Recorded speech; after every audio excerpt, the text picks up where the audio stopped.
I like Minnesota. I want to talk about Minnesota because I like me some Ricky Rubio all up in here. I love it. I just love it. I mean, come on, a little too flashy at times. That is not flashy, Chris. That is court vision. I mean, come on. Like, listen, you're like a 6'5" dynamic, svelte, small forward. You're running a 2-on-1. Who do you want passing you the ball other than Ricky Rubio, man? He sees the court. He knows what's going on. I mean, it's amazing. These passes are not just flashy. He just sees everything. He's one step ahead of everybody else. If it's between the guy's legs, then he knew he could thread that needle. I mean, it's amazing to me what he's doing out there. I think the big thing with Rubio, and I think that right now they're a little bit too stacked at this point guard position. I mean, there's depth, and then we got too many point guards, and I think that they have too many point guards, and which makes me further puzzled about the JJ Barea deal. But Rubio's thing is that, I mean, like, he has been, or at least his scouting has shown that he can shoot the ball in the past, and he's just not taking shots. He only had, I mean, the other night he only had, let's see, he had like 6 points in that game the other night where he had his fantastic game. He was a little quiet last night, but he needs to get confident enough to take those shots because people are going to start figuring him out, right? I mean, if he's just going to be a pass-first guy and he's going to be an offensive liability from a scoring standpoint, he's not going to be able to put the ball in the net, then I'm not really sure how he's going to start being defended. It might be kind of hard, but I love Rubio. Early returns on Ricky Rubio are just like sky high. But what do you do with Luke Ridenour? I mean, I guess he's still the starting point guard, but you got Rubio and Barea there, and Minnesota's been playing them together a lot, Barea and Rubio. It's a pretty small backcourt, so I don't really know there. You got Wesley Johnston at the 2. That's all right. I'm not too crazy. But Michael Beasley at the small forward, good player, takes a lot of bad shots, got to rein himself in, but he's a solid small forward, right? And then Kevin Love is just, what can you say? I mean, the fact that he almost didn't make the All-Star team last year was insane. That double-double streak he went on last year was crazy. And he's just like, he's the least flashiest player you've ever seen in your life be like a 2010 guy or like a 25-12 guy. Sometimes 2020. This guy is just a workhorse. Day in, day out, rebounding the ball, scoring points. He's just there for you.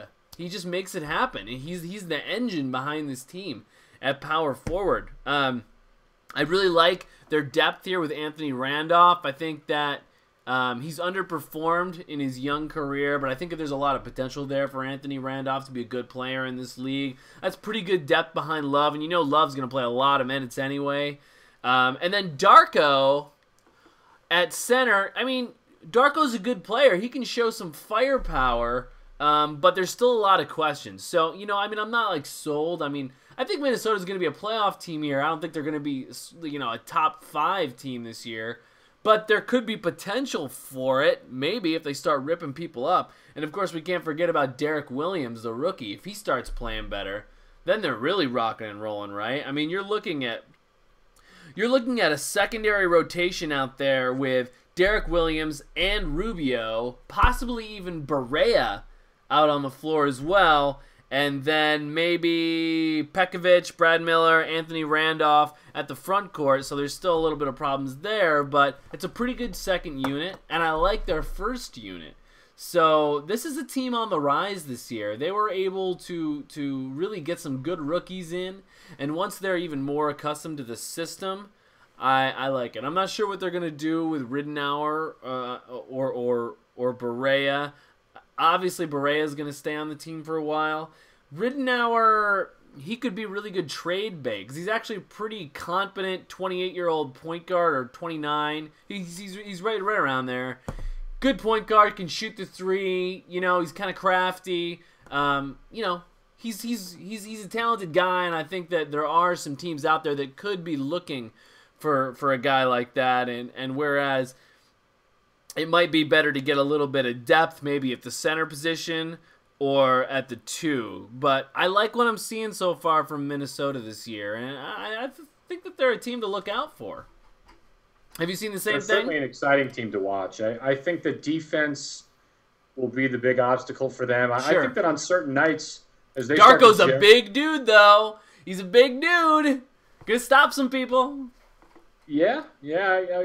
Kevin Love is a great rebounder. He might not be yet a really solid defender. Obviously Beasley has been a pretty solid scorer. I mean, he's emerged as the top option on that team. My question is, do you want Michael Beasley to be your go-to player? I think that's the problem. This is purely my gut feeling, and I'm not basing this on any more than just watching games. I don't think that you want Michael Beasley to be your number 1 guy. I think you want him to be your number 2 guy, maybe your number 3 guy, depending on how good your team is. I think that on a lot of nights, wait for this team to start gelling more. I'm with you in terms of offensive production. I think we're going to see nights where they beat the big boys. They beat the Thunder maybe. They take down the Lakers because when they start gelling offensively, they got a tremendous amount of talent. Are they good enough defensively over the course of the season? I don't think so right now, but let's see. And even as we go into next season, let this team gel together more. I think to answer your question from before, I think Luke Rittenauer is going to be traded because there's just a logjam at that spot. Yeah. But they've drafted very nicely over the last couple of years to be able to get players like Ricky Rubio and Derek Williams. I think that the sky is the limit.